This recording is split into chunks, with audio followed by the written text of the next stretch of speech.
Good morning, precious.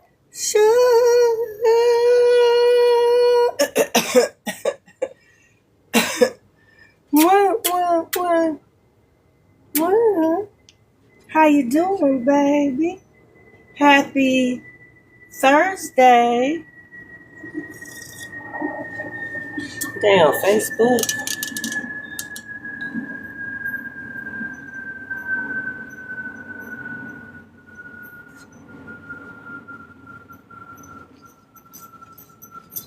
How you doing? Finding you. I'm good. All right. Put a set on the chair, baby. Thank you. Have a nice Be day. safe. You Thank too. But, y'all, we try to connect Facebook. Good morning, precious.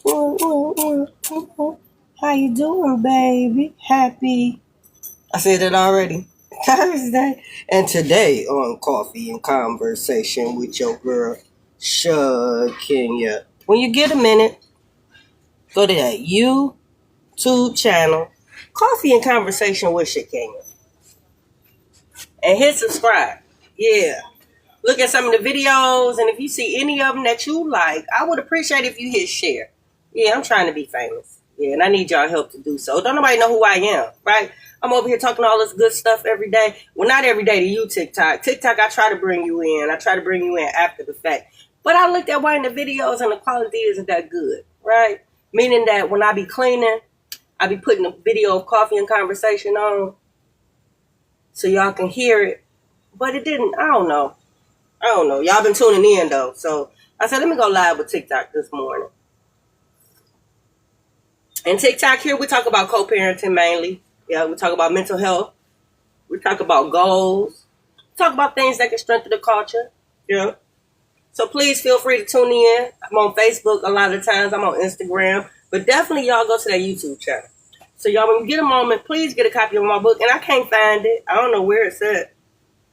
Probably left it at the office. But yeah, get a copy of my book, Dysfunctional Family Knot. You can get it from lulupublishing.com. You can get it from Amazon. And you can get it from Urban City Publishing. Yeah, it's hot, y'all. Oh, I'm about to like in the house.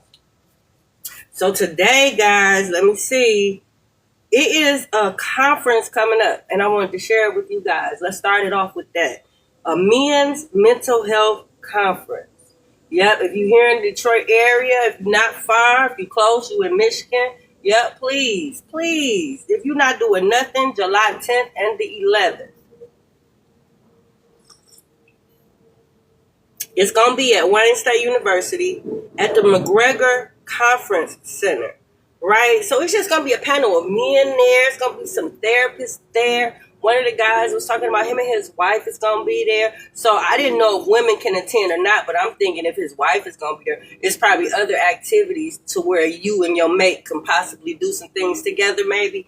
But I think it's mainly beneficial for men, for them to be able to go, listen, get resources, talk to therapists, men like themselves, right? So yeah, I think that's a beautiful thing. So ladies, do whatever you can to try to get your men there, right? Look it up so you can get more information. I know I didn't give you any times or anything, but you got to do your own due diligence now for your own mental health. Now, I'll let you know. Now, I did my part, right? So, yeah, I hope to see you there. Yeah, it's so needed. Yep. By mental health being normalized for me as a child, it wasn't hard for me to normalize it for my children, raising them, right? Letting them know about mental health, things they should be aware of, things that change within themselves, things that they can't control to be able to, be able to know that you can go and talk to somebody, right? So I was shocked as I got older and realized how it was so frowned upon, therapy in my culture. How people make fun of you talk about going to therapy or things of that nature, or they just don't even get it treated. You can be walking around stressed, depressed, just going through some things, and rather than going to get the help that you need, you just struggle with it. Like, I don't understand that. That's not logical to me. So I made sure it was logical to my children. So yeah, it was easy for me. So yeah, therapy is so important. And you don't necessarily have to go to a therapist to get help. No. I think a lot of it, when it comes to your mental health, is you struggling with something and you struggling in silence. Meaning you're not even talking to nobody. right? So that right there is the first step. So even if you don't decide to go to a therapist, somebody that's qualified and licensed to help you with whatever it is you're dealing with, the fact that you have people that you can talk to, like I have people that I can talk to that are qualified. Yep, I'm lucky to have people in my life that are qualified, that are therapists, that I can talk to any time of the day, just because we're either related or we're friends, right? So everybody don't have that benefit though. So a lot of people suffer in silence. So fix it, Jesus, fix it. Yeah. So mental health was very important. Just to be able to talk to somebody and get it out sometimes. Yeah, you'll be surprised you solve the problem. Yeah, believe it or not, you might solve your own problem just listening to yourself. But if you have somebody that you can bounce it off of and they can come back with some type of, resource, some type of opinion, something to help. Yeah, it's always good just to get it out. When the boys were growing up, we talked about everything. Yep. I had got to the point where we were talking about everything. We were solving problems. They knew the importance of solving problems. So yeah, we talked about everything, all situations. Yeah. I think the key to having an open line of communication with your kids is just talking to them. Yep. And not just when it's needed. I know everybody, y'all get home, everybody go in their room, they close the door, don't nobody say nothing to each other till it's time to eat or it's time to do chores. No, me and my kids will sit in the living room and just talk. No TV, no radio. Even now, the ones that I still have a relationship with, yeah, we can just sit in the living room and just talk. Yep. About everything. We can reminisce, we can crack jokes. Everybody's silly, so we can just laugh and just, yeah. Fix it, Jesus. But you got to talk to your kids. Yeah. We used to have family meetings. Yep, and that was a thing. Anybody can call it, and that was a time where they can just sit down and express like something extra might have happened, right? Something they probably thought they was gonna get in trouble for, right? It could be anything, but just know that they called a meeting, and we all sat down at the time that they say, and that was the time where it's open. You can say whatever you want to say. You can express how you want to feel. There is no judgment. You might not even get punished. Just because you came out and said it, you might not, and if you do get punished, your punish might be life, right? Just because you was honest, you came out. And then it was also a way for me to help them identify their emotions, right? Because I feel as a man, you got to keep in mind me growing up the way I grew up, being around people that use drugs, alcoholics, men that were abusive to women. Like, it's like certain things that I took from that were raising my boys that I omitted, things that I added, right? So when it comes to them identifying their emotions, it's a good chance that if you can identify them, you can control them, right? So if you can control your emotions, you can control what you do, your actions. You might not act out. You might not, you know what I'm saying? You're going to think your decision making is going to be different, right? It's going to be some discipline there. So yeah, talking to them, that was very important. Yeah, so helping them find solutions helps with your mental health. Fix it, Jesus. Fix it.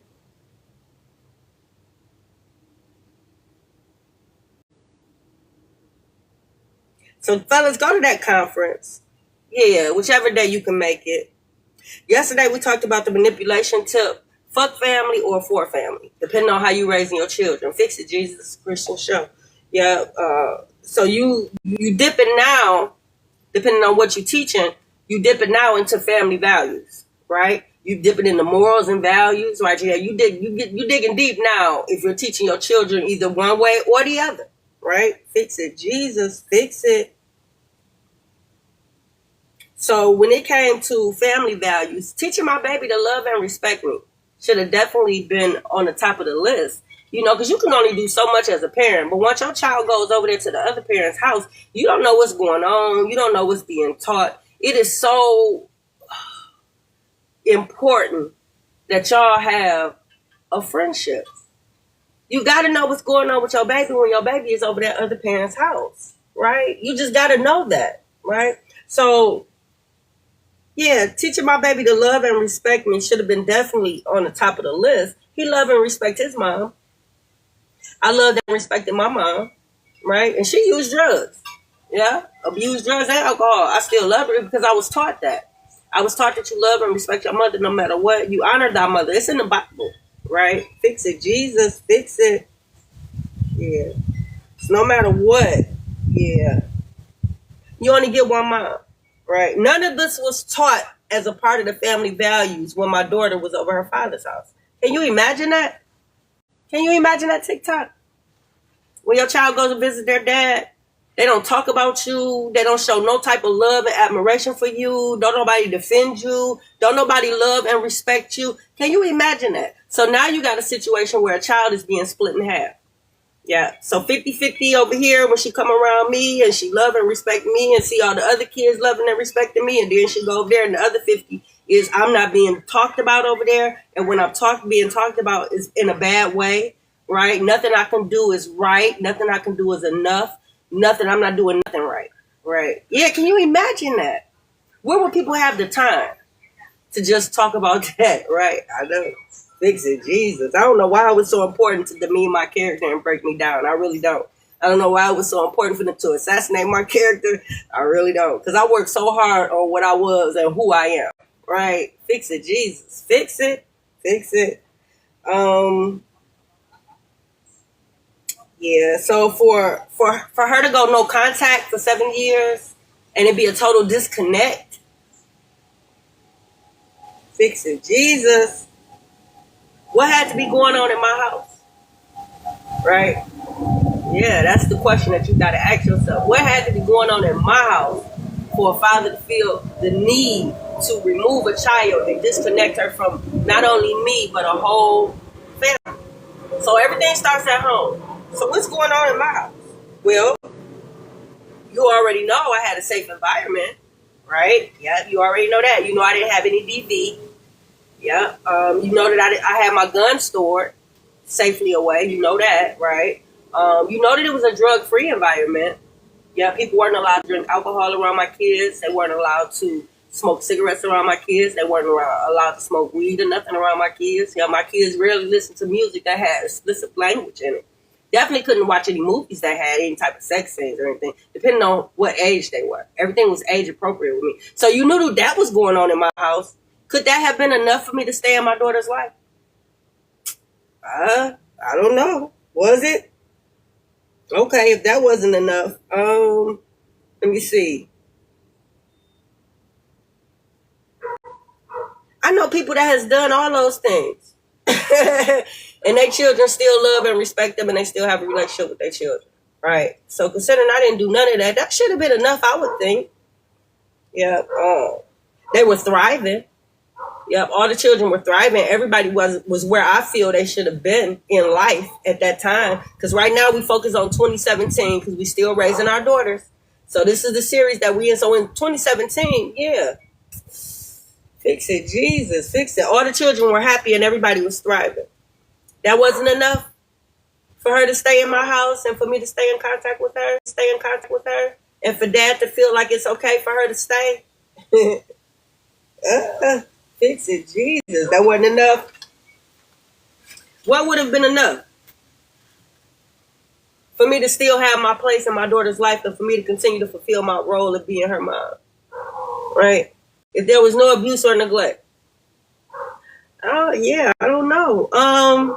This is not a manipulation tip, but it does contribute to the deterioration of the relationship between the child and the other parent. Yeah, it contributes to it. In the marriage, him and his mother always made me feel as if I wasn't doing enough. I wasn't good enough. And it was always my fault. Like, yeah, I know. Weird. She was a horrible mother-in-law.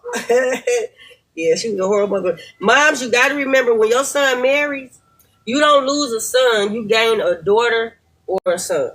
Yeah, you don't lose your role as your mother, the hierarchy, wherever you see yourself, Queen B. Yeah, so it shouldn't be a challenge there. It shouldn't be a back and forth. It shouldn't be a pull. It shouldn't be. Y'all should be working together. I should be able to call her for anything, right? So in the marriage, him he used to have bad nightmares, right? He used to fight in his sleep. Vicious fight, right? I used to think he was doing that shit on purpose. Ooh, fix it. I thought he was doing it on purpose, right? I asked his mom about him. Yep, I asked her if he had nightmares, right? She said no, right? But when his father was living with us after the divorce, he asked me. He said, "Do he still have those nightmares?" I'm like, "Nightmares?" The mother said he ain't never had a nightmare. So she lied to me, right? So now I know where that lying comes from. Yeah, because the husband, he used to lie to me in the marriage, right? And then my baby used to lie, right? So now I know where it came from, the lying, because that's something we didn't tolerate in my house, right? So, yeah, I taught the ethics class. Yeah, so you couldn't lie, you couldn't steal, you couldn't cheat, you couldn't do nothing. So, yeah, God is always watching, because I taught that religious class, right? So, yeah, that's where it came from, right? And I remember coming to her when he first put his hands on me, right? She claimed that she ain't never, just the first she hearing about her son putting his hands on a young lady. No, you know. Yeah, because quite sure if your son putting hands on a young lady, he got a habit of doing so, right? It's a pattern. He's seen it somewhere, picked it up, whatever the case may be. I don't know what was going on in your household, how you raised him, but just know he put his hands on me. Do you know after she said that this is the first time her hearing of him doing such a thing, she asked, what did I do? Oh, victim blame. Oh, what did I do? It's nothing that I could have, should have done for your son to feel like it's okay to put his hands on me. Lady, right? Yeah, she was a horrible mother-in-law, right? So fix it. Jesus, fix it. So yeah, I was never good enough for him. Yeah. And so being a wife, I know, fix it. Jesus, fix it. Because I'm going to be honest with you, you can be a terrible parent. I mean, a terrible partner, but a good parent. And it can be vice versa, you know. So since I wasn't doing enough and wasn't enough in this marriage, okay, that's fine. When it came to being a parent, though, you know, it got to be different. So this new relationship that you guys have to start, this new co-parenting relationship, it might be a little different than the relationship that you guys had. It might be a little different. Like y'all used to probably cuss each other out, call each other bees, out your name, talk stuff. Yeah, when you're in the marriage, but now in this new co-parenting relationship, since the only connection you have is the child, yeah, you got to have utmost respect for this parent because this is somebody's mom, this is somebody's dad. So yeah, all that other stuff that y'all was getting into in the personal, you ain't got nothing to do with this new. Like, yeah, so some things might change. So where they felt as if I wasn't doing enough and I wasn't this and I wasn't good enough, yeah, in the partner part with the marriage, being a parent, yeah, that attitude should have been a lot different than what it was, right? Fix it, Jesus, fix it. Yeah. So I can tell the feelings that they have for me, they implanted it in my baby. Yeah. Because I went above and beyond for my kids. Yeah. I didn't spoil them by buying them everything. Don't misunderstand, right? What I did was I took time. I gave them my undivided attention, and I took time to teach them all the things that they would need in this life. So giving them all the tools that they would need, making sure that they had opportunities, creating opportunities, making sure that they know their value, right? So I took time to do that. So what I gave them was more valuable than just buying them what they asked for and what they wanted, right? So fix it. Jesus, fix it. So the tools that I gave them, they can get it themselves, right? That should have been good enough. My best should have been good enough to be a part of my baby's life and continue to play that role of being mom that I was born to be, right? Fix it, Jesus, that I was doing such a good job at, right? So in those inappropriate conversations that they were having with my baby, everything was all based on what I didn't do. Now, considering that I did so much, that leaves a very small window of things that they can talk about. So when you have a situation like this, remember in the beginning I told you the better the parent you are, the more abuse your child will suffer. That means all the manipulation tips that they have to pull out to cause this child not to like you and feel the same way that they feel about you. You got to understand the mental torment that your child faces and goes through every time they over that parent's house. Every time. I'm quite sure your child is probably suffering from anxiety at this point, right? Because if you're a good parent and you're doing everything that you're supposed to do as a parent, it takes a lot to break you down. It takes a lot to get people on board. It take a lot to coerce a child to go against you. It take a lot. So for my child to be absent all my life for almost 7 years, and there was no abuse or neglect, yeah, something is not right with that picture. Dad was working overtime with his plan and using all the manipulation tips that we don't talked about. So in that inappropriate conversation that they have, yep, every conversation is about me, right? So in my situation, for our lives to be destroyed and torn apart the way that they were, off of a lie, either the baby was lying, yep, going back, telling dad and them stuff, embellishing stories, creating stories or lying, or dad was creating lies, right? And I know you like, well, why would the baby lie? Well, you got to think about the conditioning, right? So if it's a situation where every time she get in the car with dad and she's talking about me and she's saying something good and dad turns the radio up, that's giving a signal that he don't want to hear that, right? But if she jump in the car and she mad at me or she mad at her siblings and she talk about it, now dad turns the radio down.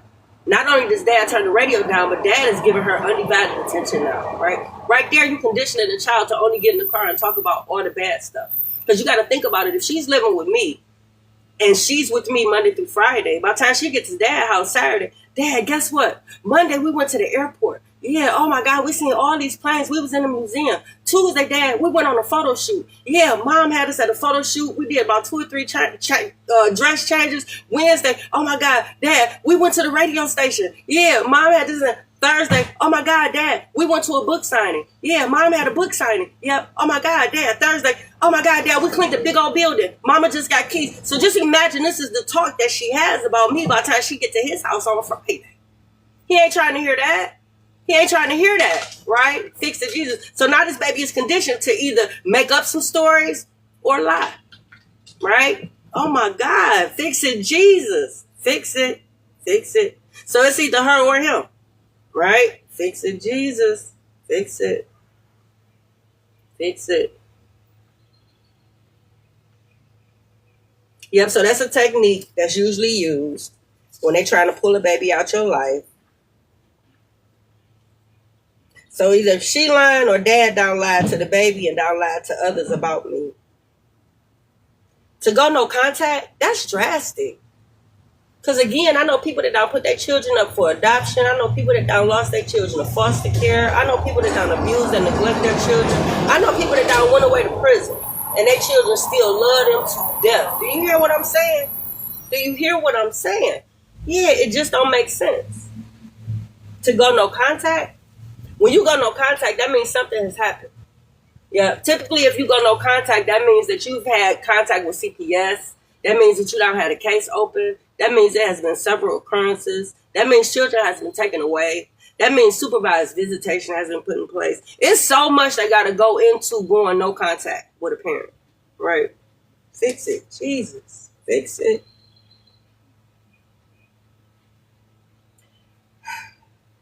So that means something heinous had to happen. Something unimaginable had to happen, right? So I'm sitting up here saying there was no abuse or neglect as to where dad over there saying it was. Because something had to have happened. Fix it, Jesus, fix it.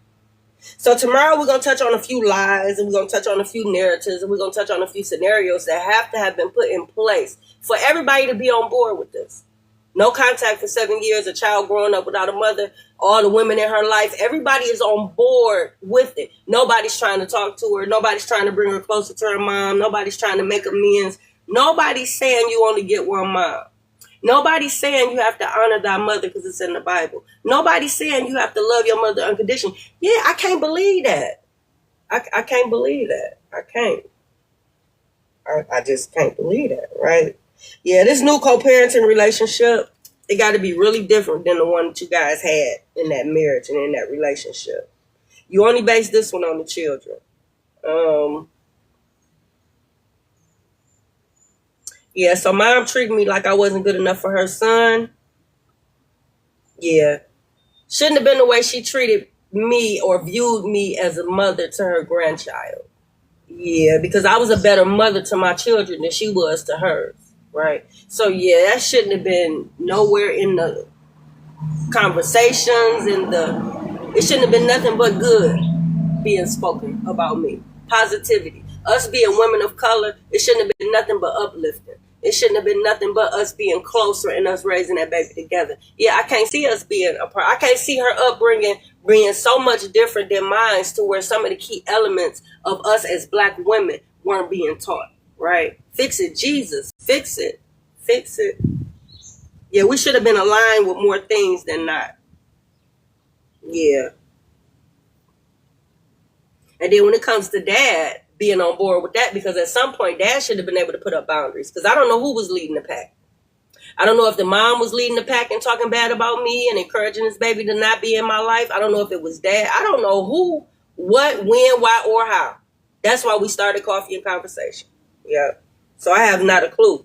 But if it comes to dad making me feel as if I wasn't good enough, yeah, me cooking, cleaning, sex on cue, head in the morning, I mean, you name it, I did it, right? But that wasn't enough because dad wasn't happy, right? So that's okay. But when it comes to those, me being a parent and taking care of my kids, yeah, dad had witnessed just enough to where everything I was doing as a mom should have been enough. Yeah. I should still be in her life. I should still be in her life like I was in 2017. Yeah, with no interruptions. Because I'm still the same person. Yeah, my values, my morals and my values, everything. I'm still the same person, right? I'm still mom, right? So yeah, tomorrow we're going to get into some of the lies that could have had to have been told. Yeah, because you got to make up something. Because if you're just going off of me and how I am, yeah, ain't no way you could have been able to coerce that baby to make her think that she'd be better off without a mother. And there's no way you would have had so many people on board for it. So quick to try to jump in my place and jump in my shoes. Yeah, there's no way. Ain't no way if them women knew everything that I had them children involved in, they would have been so quick to get on board with his plan. There's no way, right? Fix it, Jesus. So yeah, we're going to continue to break down the manipulation tips. We're going to continue to raise our daughters. Make sure you subscribe to the YouTube channel, Coffee and Conversation with Shakenya, so you can get more. And I'm out, guys. Enjoy your day. Mwah.